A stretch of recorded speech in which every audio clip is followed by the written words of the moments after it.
Okay, hi. I saw a few people ask about this song in specific, so I thought I would do one of these like breakdown FLP videos. This one's also really easy to dissect since it uses only sound fonts. You might also notice that I am in FL Studio version 10. I don't know why. Oh, well, actually, I do know why. It's because the sound fonts actually sound good on this version. You might also notice this song, despite being both in an irrational time signature and changing time signatures throughout, the project file itself uses no time signature changes, and I am just stupid. I just kind of did them manually. But, yeah.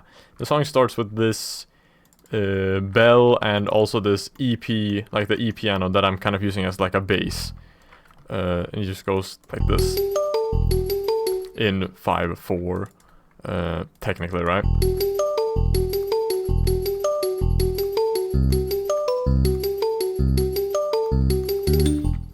This was just an idea that I had on my piano before I decided, hey, I'm gonna turn this into a full song.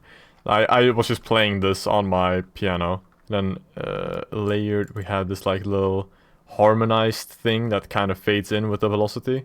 Here, I'll actually show the different instruments if I can remember where the channel rack is. There it is. So yeah, the intro bell is from the Pokemon Heart Gold Soul Silver sound font. It's just a music box. And then the EP, like the E piano, is from the Toho sound font. This just kind of doubles the pattern with a harmonized like extra thing. It's the Save the Miners pad from the Earthbound sound font. We have this standard FL crash that fades in, just found from the PAX view browser. I'm pretty sure it's like PAX.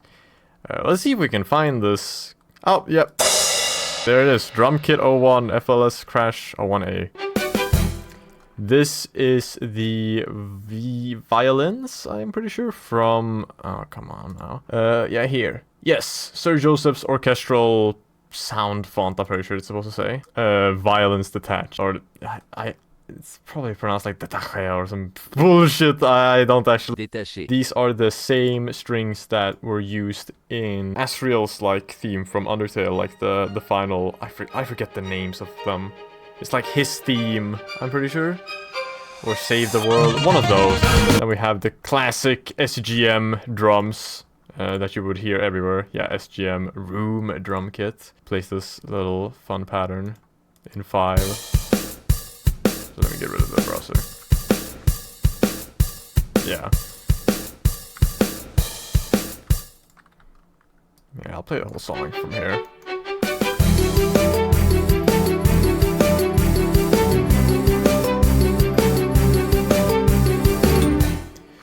Yeah, so we have the same bells, the same electronic piano as the bass.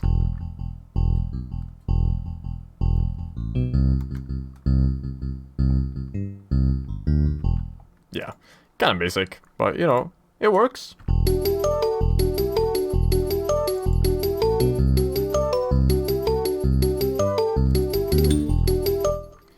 And then we have the strings that I mentioned earlier.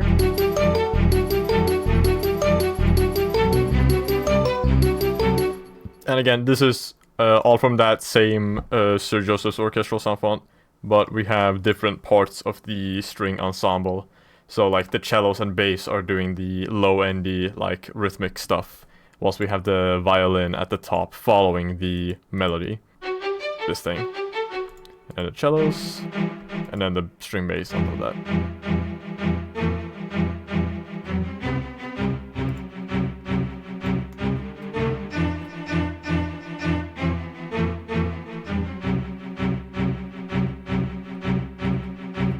Yeah, on top of that, all that, we also have a pad. Let me mute everything else. There we go. Sounds like this. It's the same low pad that was doing the backup harmony for the music box, Save the Miners pad from Earthbound, accompanied with this mellow pad that I found in the same orchestral sound font I mentioned earlier. All of these can be found on Musical Artifacts, by the way. In case you should probably know that. If you know anything about sound fonts, you can pretty much always find them on that website. I'm pretty sure these have the same MIDI. They do not. I was dead wrong. Yeah. Some kind of simple chords stuff. And then in the middle of this pattern, we have these two things coming at the same time.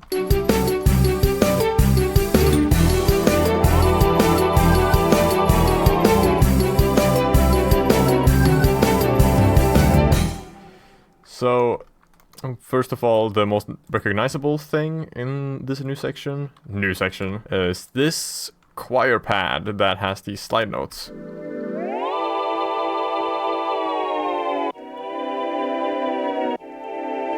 Very like Mario Kart-esque, I would like to say at least. That's kind of like the headspace I was in. But anyways, this is the voice patch from the Secret of Evermore sound font. It's just doing these like kind of big clustery chords with slide notes. It sounds really sick.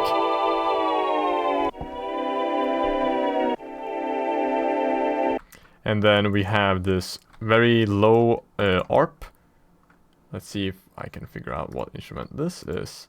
It is the exact same instrument, actually. Also the voice patch from the Secret of Evermore sound font.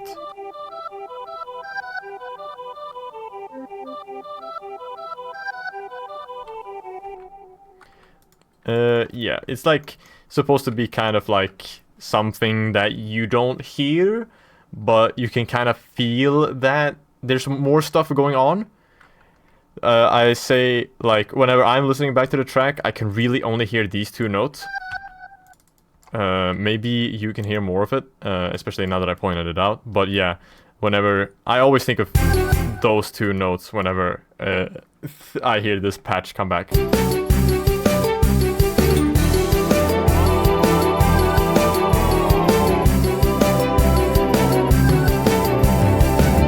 Yeah, right before the, I guess, the drop or chorus, the music box, the music box pattern disappears for the last little hit. I don't know if that, like, is picked up on, or if, like, anybody notices that, or if that's, like, important. I thought it was kind of a cool detail when I did that.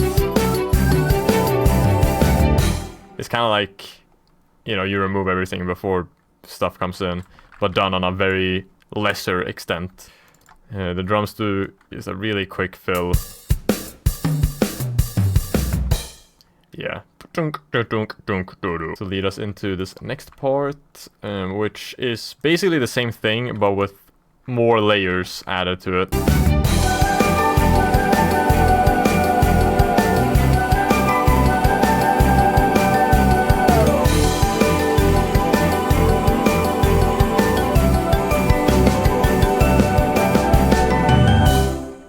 Right, so, first of all, the music box has a bunch of octaves going on here, many of which you can't hear, and by many, I mean you can't hear one of them.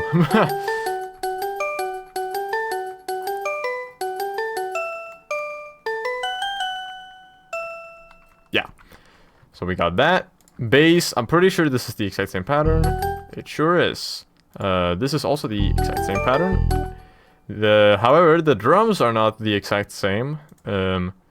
They go from being a little complicated to being kind of straightforward, and also impossible for one person to play, because we have open hats and rides and snares going on at the same time.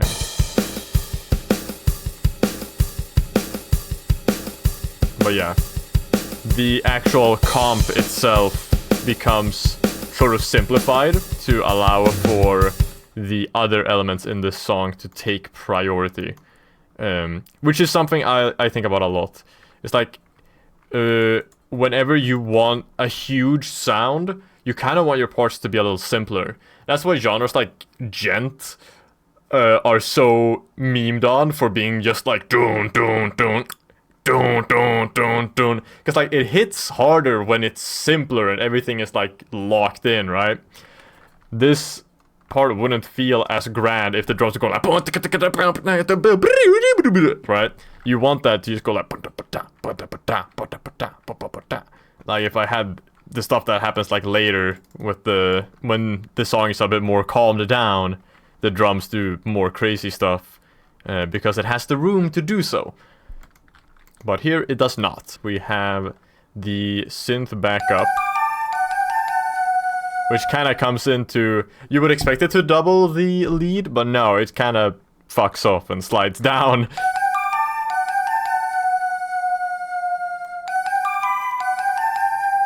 And then it gets turned into a counter melody that you can't really hear because it's panned and kind of low.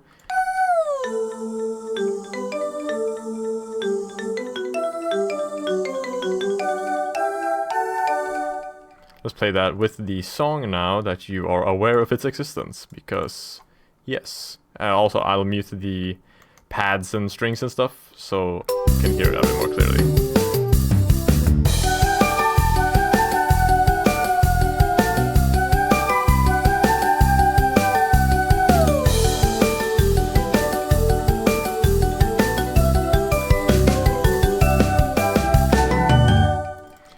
And these sound fonts are, the synth voice is from SGM, Synthvox, and then the marimba is the Toho marimba. Moving on, we have the same choir that was established right before this, which just plays these chords again.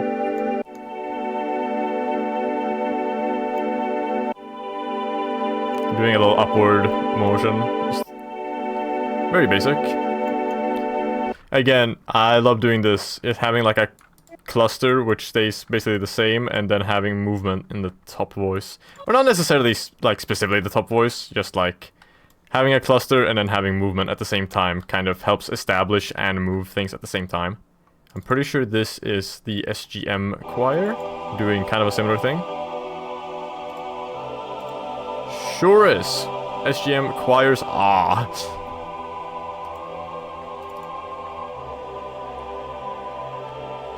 Yeah, doing a very unhearable counter melody. We have the strings. I'm pretty sure these are different to the strings that I was talking about earlier. Yes, these are SGM strings. And they're just holding out this chord. Because, let's get into the chord progression. So far the chord progression has been really simple. It has only been 2 chords. The differences and like reason it sounds varied is because of how I voiced it, of course. But that doesn't change the fact that it really is just 2 chords.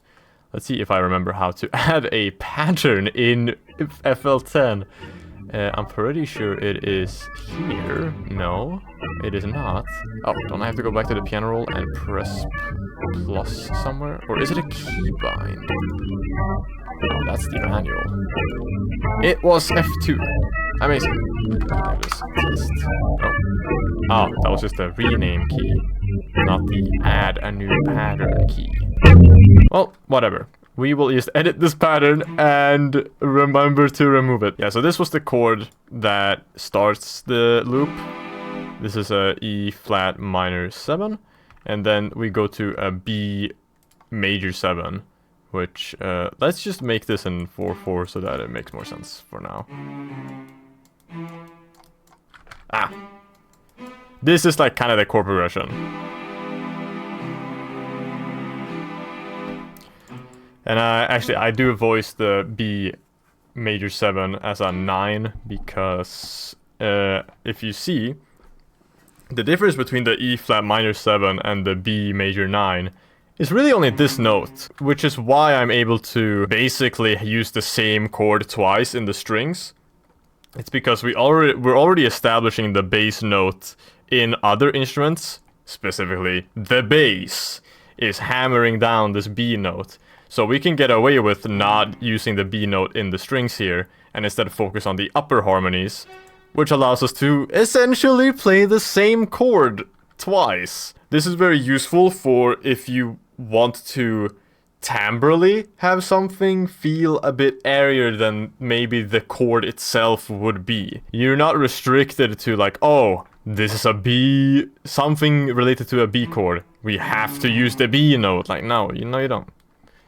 You could add anything here.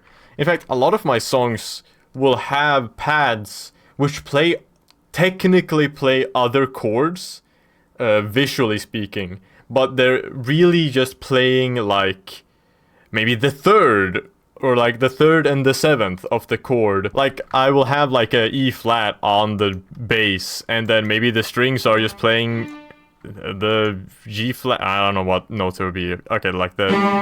Oh my god, my ears! We just be playing these two notes over that. In context, it would sound something like this, with this note being played on a different instrument. And then the strings are just playing this. Very easy way to leave space in your arrangement without losing harmonic quality. You're still keeping the feel of the chord without using as many notes, which makes it easier to add more into your songs without it sounding bloated. A lot of people will do like kind of what I did here and just like copy all of the notes onto all of the instruments, and it just sounds like this huge mess. Moving on. I have accidentally named the string pattern test now, but whatever. The strings that are doing this staccato backing pattern lose the melody that was being played earlier. So before, the violins had this. Here it's just this. And that is to make room for this synth vox to do the melody.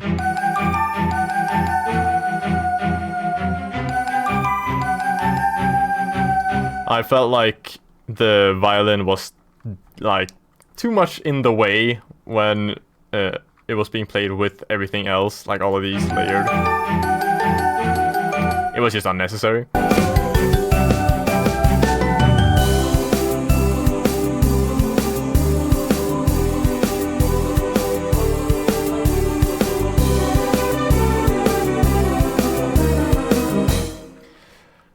Next part. This one uses a different chord progression, finally. This is the bass line.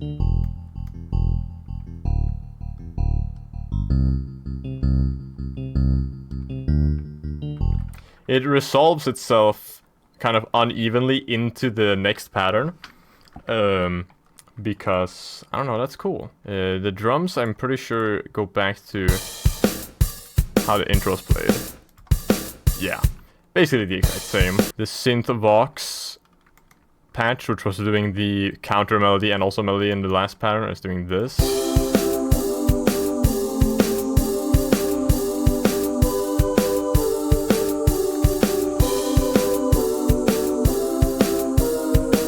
Very cool. If I remove the drums and just play it, you can almost hear it as 4/4. The spacing between all of these chords are even, so you can kind of rewire your brain to hear 4/4.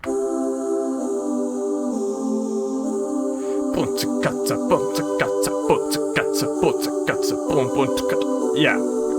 And if you're familiar with the song, then you'll know that this was something I picked up on while I was making the song and decided that, oh, what if we just metrically modulate to 4/4 through this weird, like, auditory thing that I'm hearing? And that worked out pretty well. Moving on. This arpeggio with the voice is the same SGM choir that was used in the prior pattern. Play that.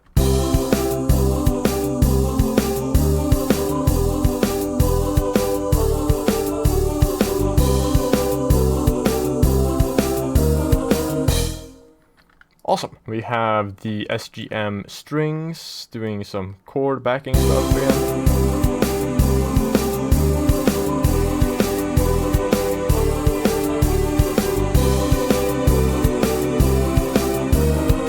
On top of that, we have this pad that was from earlier in the song, doing kind of a similar, like, weird... Hold on, let me play it by itself. It's so low. But it's doing these like kind of clustery notes here.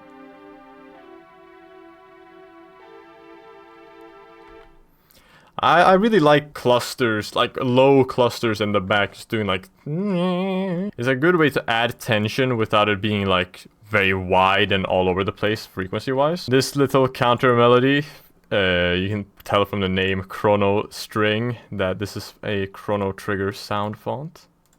It sure is, yeah. Chrono Trigger / Radical Dreamer sound font, STR.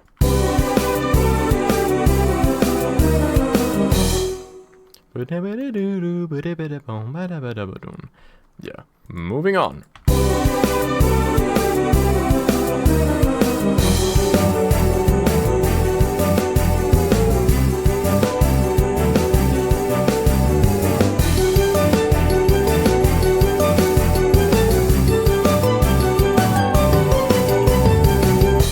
This is kind of a rehash of the same thing we heard earlier, but a little more dense, I guess. First of all, this bass line is now fully realized. Instead of being just like... we get this.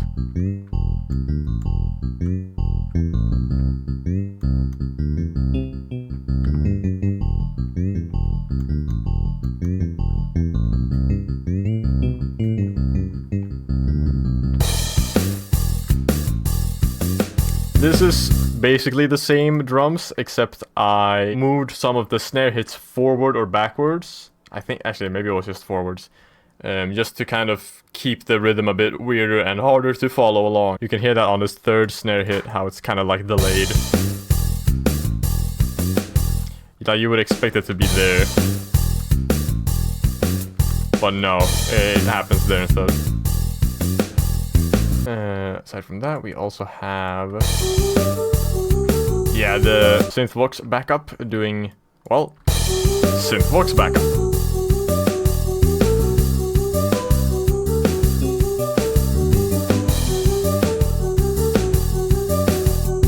Yeah, it gets doubled. I actually missed some notes there. Interesting.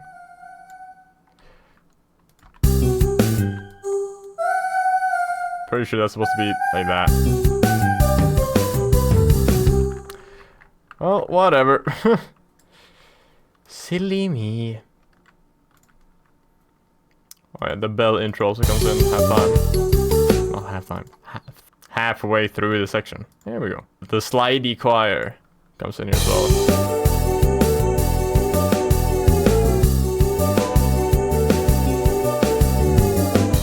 This was something I didn't realize, but kind of went along with. You can hear that the two top notes here are panned. You can see they're panned towards the right, and then the bottom notes are panned towards the left. This slide note affects panning as well. So when they all slide into the center. I noticed it, and I was like, oh, that's kind of cool. Let's just keep that. So you can hear that now after I've mentioned that that's a thing.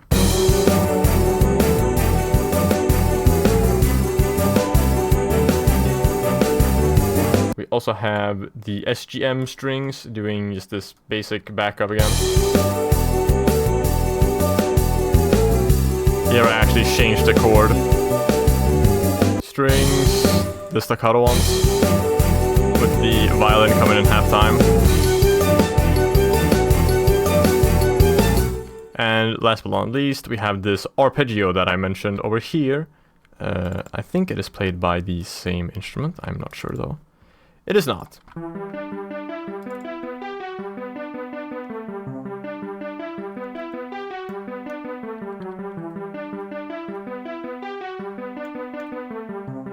Every time I listen to this arpeggio, I think of it as in like 3/4 or like a 6/8, and then it just kind of like adds these last three notes as extra. Yeah, 2 3 1 2 3 1 2 3 1 2 3 1 2 3 1 2 3 1 2 3. Yeah, which is not how it sounds when you play it with the rest of the song, but it's something, another like rhythm thing that I could have evolved or like developed in the song if I chose to, but I didn't. I want to point out this little pattern that you see here called lead lull. It is not in the final version of the song. It was, as you could probably guess, a lead that I cut out because I felt it sounded kind of weird. But I can show you right now.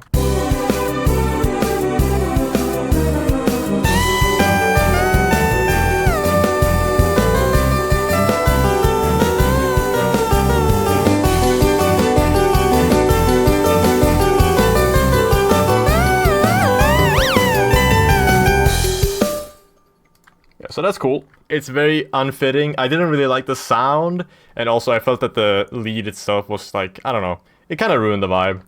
So away it goes. So in this next part, I am doing, oh my god, I accidentally click that shit all the time. In this next part, I am essentially re-establishing the intro with drums. However, I'm doing it in a new time signature. I'm adding these 2 beats at the end here, which sounds like, it would normally sound like this.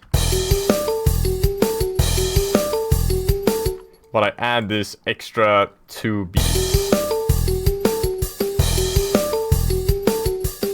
Makes it go from 5/4 to 7/4. Now, was I thinking that when I was making this? Absolutely not. I was just like, this needs 2 more beats. I wasn't thinking like, we're going from 5/4 to 7/4. It's just like, I felt like the melody needed to go from ba-da-ba-da, ba-da-da-da to ba-da-ba-da, ba-da-da-da, da, ba-da-da-da, ba-da-da-da, da.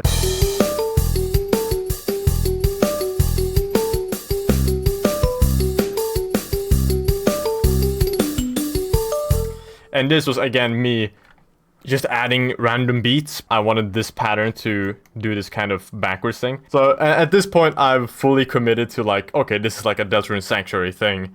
I'm just gonna start pulling tropes from those kinds of songs. So I did this extra, like I added more sections just so I could basically mirror the pattern. Bum, ba, bum, bum, bum, bum, bum, bum. So I go down and then I add more sections to go back up before we repeat. From there, we do basically the same thing.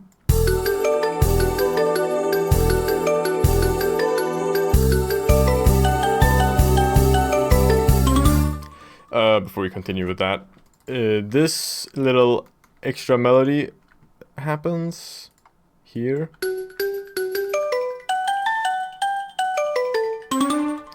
Still keeping the same like kind of 7/4 clave. It's just kind of hard to hear since it happens in the middle of like the melody moving. But on top of that, we have these, the bass and the drums are like hitting deadlocked with each other.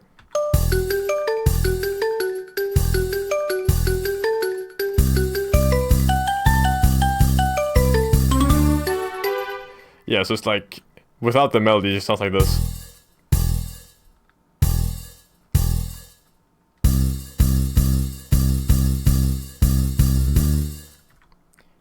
Which is still, it's like very simple rhythmic things happening, but they're spaced in a way that makes them sound more complicated, which I think is like kind of what you want. Part of the reason that I am over and over like hammering this like kind of like melodic motif, ba-da-da-da, ba-da-da-da, is just because without this melodic thing, you're just gonna be fully lost. Because this song does like funny rhythmic stuff to kind of try and throw you off. You need one sense of familiarity throughout the song, otherwise it's just gonna sound like random junk is happening and you don't really care. When stuff is rhythmically complex, having something that's like a really simple and recognizable melody on top of it is gonna help you ground yourself. Moving on from that, we have this backup, which is just an evolved version of this backup that happens over here. I'll play it by itself.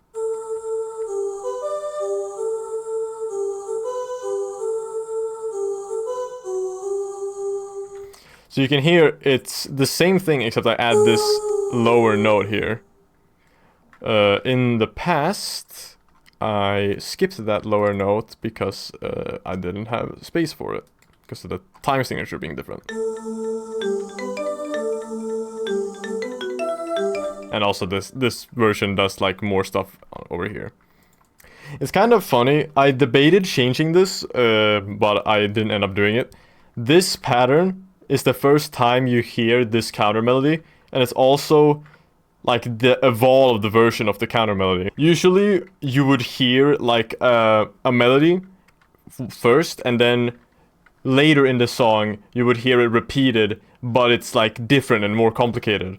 But here I'm doing the opposite. I'm starting with the complicated one, and then it's simplified down to like its bare melodic components later. We also have the slidey choir here.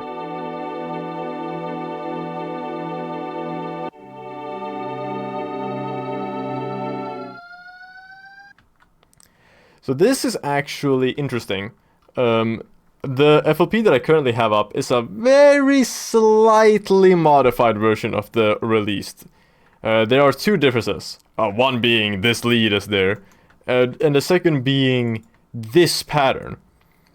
In the actual uploaded version of the song, this doesn't exist. This high note sliding up.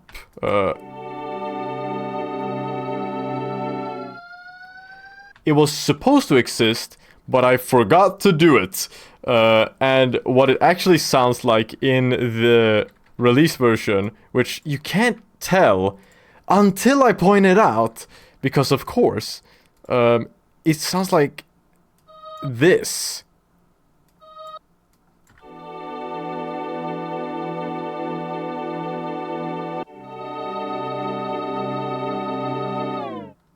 Which is wrong.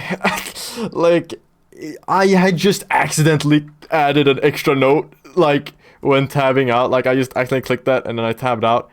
That's not supposed to be there. And when you hear it, you can tell, like, oh, whoa, okay, something happened. You know? It's so low in the background of the song, you can't really hear it. So I don't mind it. And it's one of those things that when I listen back, I just kind of find funny. But yeah, it is supposed to do that. Moving right along. We have, again, this transition probably changes time signature too. I needed this amount of space to transition melodically.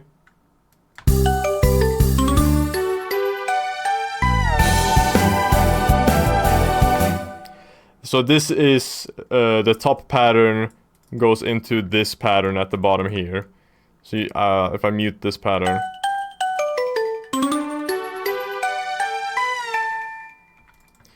you can hear a lot of instruments are happening here. We have the marimba and this mellow pad and the music box are all doing things here, which transitions into the synth vox backup alongside the mellow pad in this pattern as well, kind of taking over the start of this melody and incorporating it into this next section.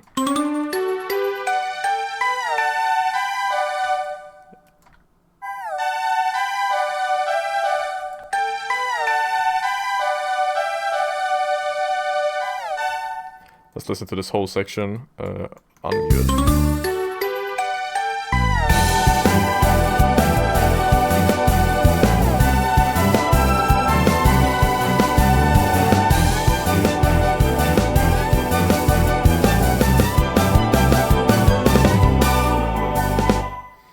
Right, ends kind of weirdly. I will talk about that in a moment. We have another repetition of this fully realized bass line, as I referred to it earlier, with the same drums as well. Essentially everything about this section is actually the same as the version here. The only difference is that we have the low choir adding now from the chorus over here.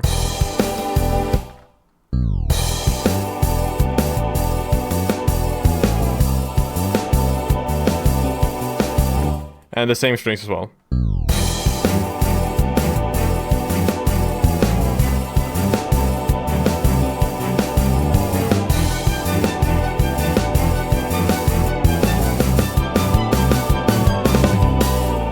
You can hear it kind of ends abruptly.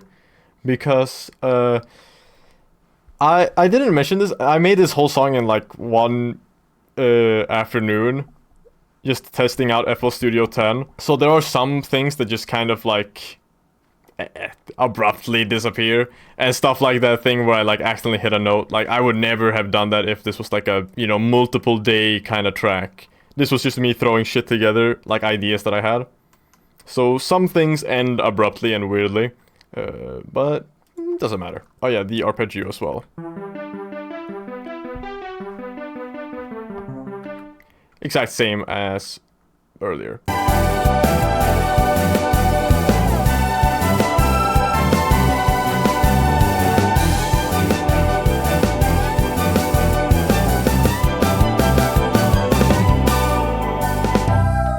And then we go into this weird part, which I will play first, and then I will explain it.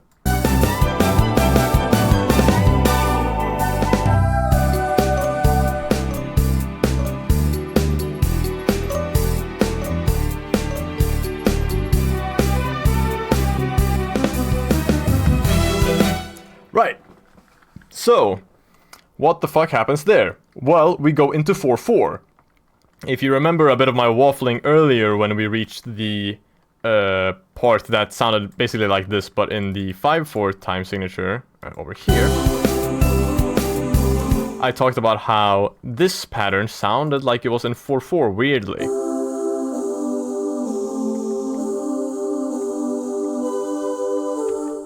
So I've taken that weird perception and I've turned it into a song part. Except, funnily enough, it actually doesn't include that pattern. What's happening here is stupid. I have basically, without touching the tempo, I have changed the tempo. Basically what's happening is that I have taken a 4/4 beat and stretched it to fit in the 5/4 time signature. If I take these two drum beats, this one, and the 4/4 one, and I just sort of solo where the 5/4 one loops. Here is where the loop happens. And I switch between the two, so like this.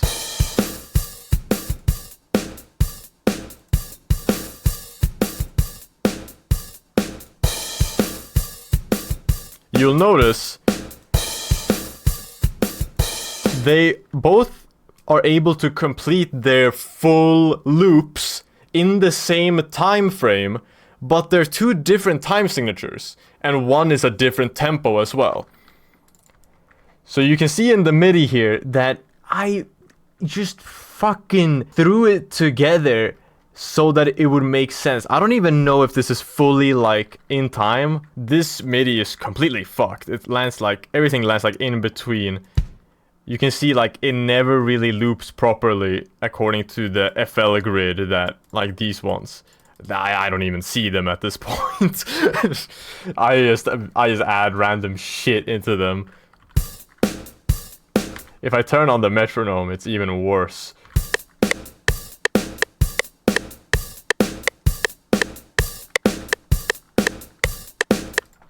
So yeah, essentially what has happened is that I have just mushed a 4/4 beat over a 5/4 like feel, and it works. As long as you're careful, it works. As long as you mush everything the same way, it works. Turn on the metronome.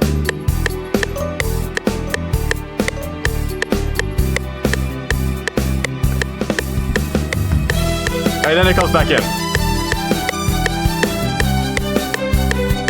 There's kind of like a pause that happens here, which then allows the drums to do a fill in this new sort of tempo.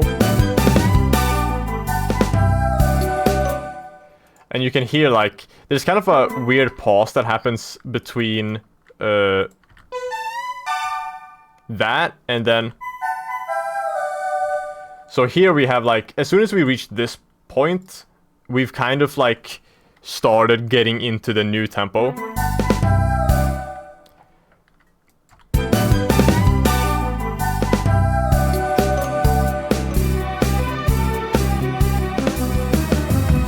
You can hear in this, it starts off like in that weird like 4/4. It's doing like triplets, and then it goes, and then like when you reach this kind of part of the MIDI, we're back into the 5/4 like tempo. And you can also hear it in the drums. It sounds so weird, muted, but it makes so much sense in the full context of the song. You'll hear how the drums kind of just feel like they do a weird fill, and then we're back.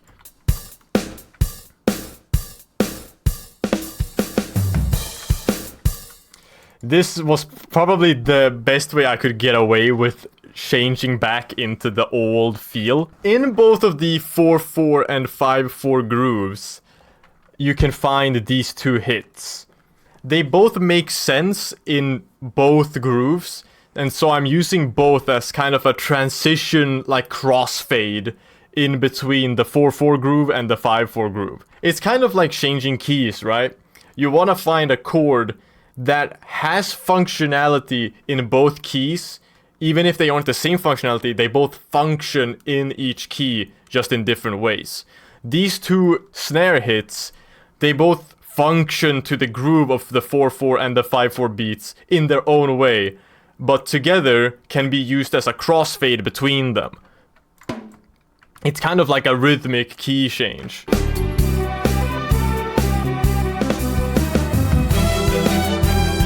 And I also really like the idea of making 4/4 this like kind of interesting thing in the song. It's like, whoa, check out this cool check out this cool metric modulation into 4/4. It's like, okay, that doesn't sound like it's gonna be that interesting, but you know, it is. Like in this sort of like space of Sanctuary remixes and different takes where people are throwing out like 11/8 fucking 13/8 like crazy cool claves and different time signatures. You just have this like 4/4. Let's check out this cool 4/4 section, you know? Oh my god, my fucking headphones are stuck in my chair wheel, bro. What do you mean? Stop that! No! Oh my god. I feel like I'm talking too much. Anyways, yeah, let's continue into this next section.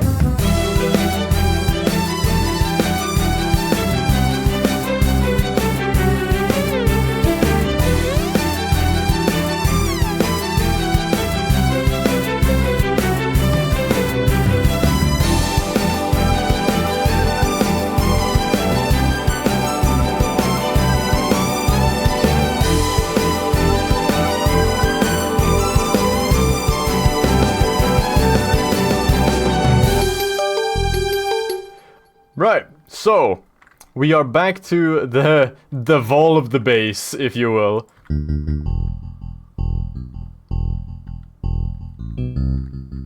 And the drums are the same as old ones. It's essentially a repeat of this first part, right after the intro. But it doesn't have the extra, like this. Which, I mean, nobody can hear anyways, so it doesn't matter. We have one extra thing, which is this, the SGM choir is doing this high note that you can't hear, but it's adding kind of a little more air to everything. If I remove the violin, you can hear it, I think. So subtle.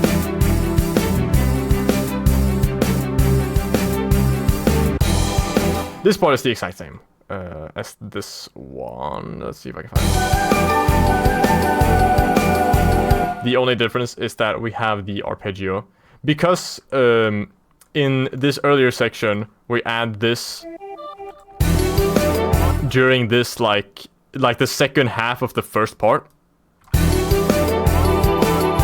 It's just there for those four. Here, we don't add that yet.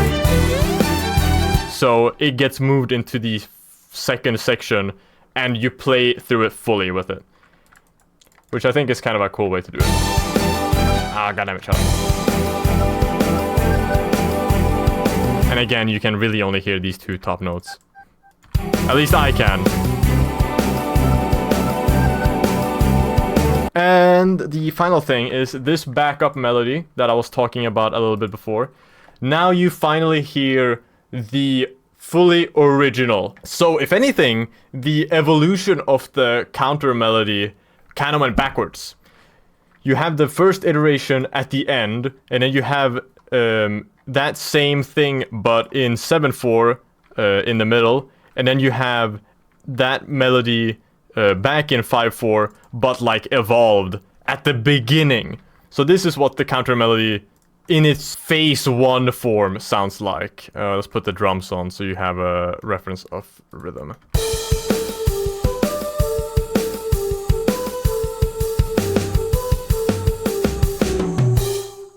And then in the phase 2 version of it, it would be like this.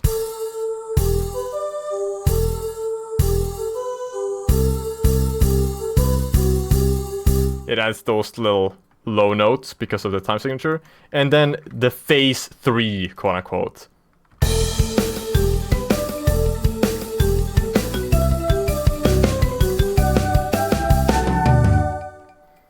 So yeah, it happens backwards. I think in like a normal like core songwriting principles, they would tell you to do this the opposite way around, where like this simple version happens first and then the complicated one happens last. So your ears can pick up on it and be like, oh, this is like the melody but more, instead of what the fuck is going on? Oh, okay, that's a nice melody, you know. I don't think a lot of people picked up on the fact that this melody here in the beginning is the same as the one that happens at the end. I don't think a lot of people even heard it. Either way, cool songwriting stuff. Moving on, we have the solo itself. This violin is the same as the one that was doubling the melody all the way back here. It's the same one that happens in this pattern, like here. Is it? Actually, hold on. It might not be. I think I just lied to you. That's... Okay. I just lied to you, and I lied to myself in the fucking project file. The violin pattern is a viola. So this is a viola doing the solo.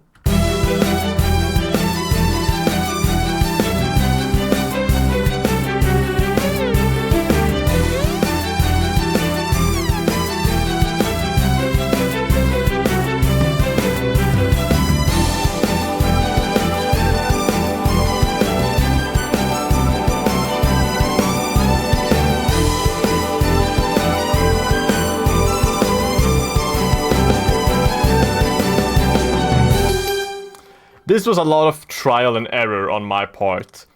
I think I had an idea that I wanted in the beginning of the like I wanted this like kind of basic like string like dun da da dun da da dun da da dun dun dun, but in a 5/4 context turn into bum ba da bum bum bum ba da bum bum. And then I kind of fucked off. I did this like, this is such a like basic VGM thing that I always think of, like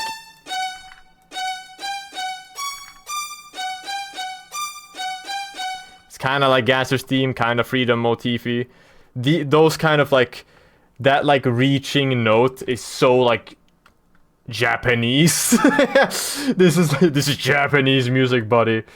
But yeah, like that.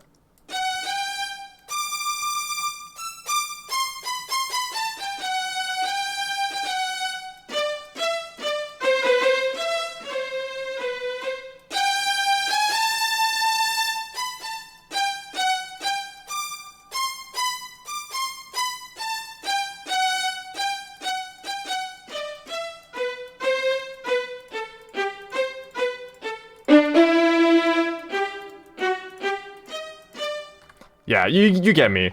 It's the like, fine, don't include that. It's that weird like J-rock emotional shit, you know. That VGM J-rock bullshit.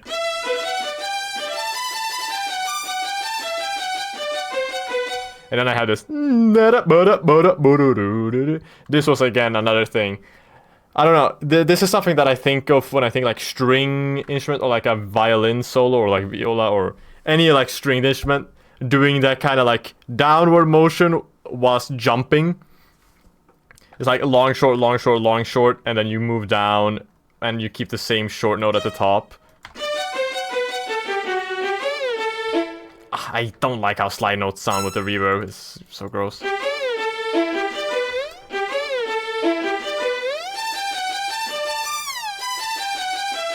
This is another like use a melody string and then repeat it right after in like a variation.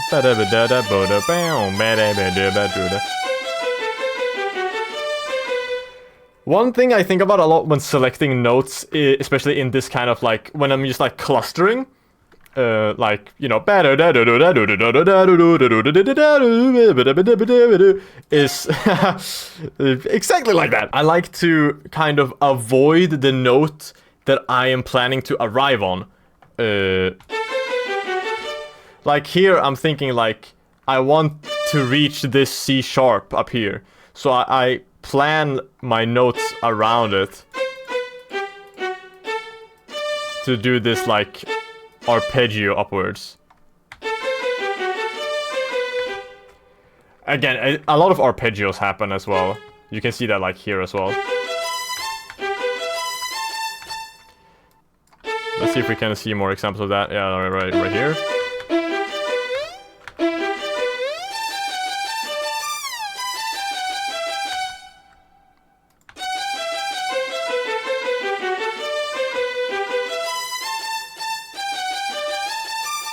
Again, setting up a rhythmic expectation and then repeating it again, but subverting it slightly. Ba-da-bum, ba-da-bum, ba-da-ba-da-ba. And then ba-da-ba-bum, ba-da-da-da-da. Yeah. Here's another like pattern that you can do to reach a note. Like the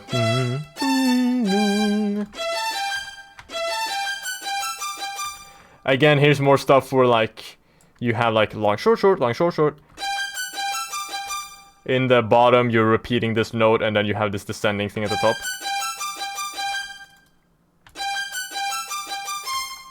This is another like thing I think of when I think string players. This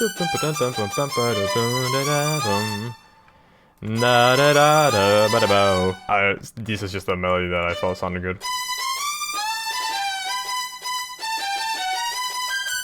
Repeating the rhythmic thing that I used here,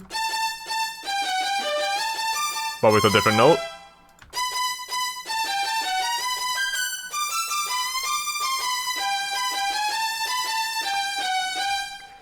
Alright.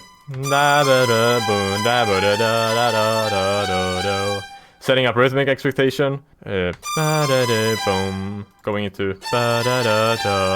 This solo was me meticulously moving notes around to finally get something cohesive, because I try to like not repeat stuff too much. When you're doing kind of like, as I was talking about earlier, like these clustery kind of, you really want to, I don't want to say hit as many notes as possible, but like you want to keep it fresh. Like I could like do this, but like you're like not using the potential in the cluster enough when you do that. Where you want to like not repeat stuff too much in this specific context, because you have more to gain from hitting different colored quote-unquote notes, right? You get a lot more color from hitting these other notes instead of doing something like this, where I'm like snaking between notes. It's like, that sounds fine too, but you're not hearing, like, there's some harmonic color that you're missing out on from snaking, as I like to call it, you know, like when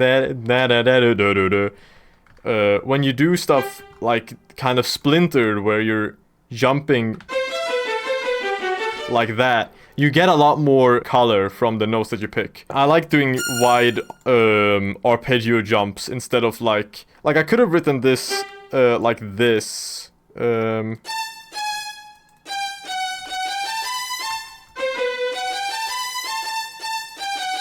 But instead I decided to do this big jump because I don't know, it just sounds more.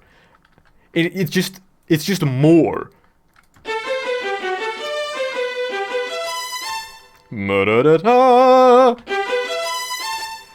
You know, it's like that jump feels so majestic, and you get a lot more out of that instead of just going up either chromatically or scale-wise, right? I like to leave scale movement and stuff when I'm doing specifically like a melody or something recognizable. When I'm just doing random clusters, I like to hit as many chord tones or differing sort of tones in the scale as possible, just to get that kind of uniqueness and variety and flavor, and keep stuff sounding... Keep the melodic and recognizable stuff separated from the things that are specifically like more rhythmic or movement based, right? And nobody's remembering but people will remember.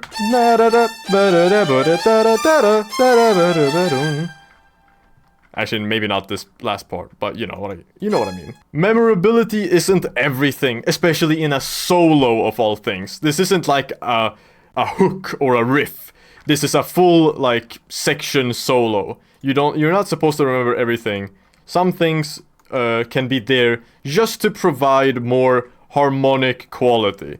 And that's completely fine, if not better, than being fully memorable. So yeah, that's the whole solo. You get this repetition of the 7/4 section here. So this is kind of like the intro, but I did it in the varied 7/4 with that little extra section added. And then at the end, I don't know what the hell happens. I just felt like that sounded good. You would expect the bass to land like here, I think. I think that's where you would expect the bass to land, but it gets delayed a bit. Yeah. Bum bum bada bum bum bum. It's weird, because the whole song has been kind of weird, and I think it being a little weird at the end and throwing you off was a good ending. Yeah, that's the whole song. I hope you understood anything from my awesome rambling. I'm gonna go edit this now. See ya.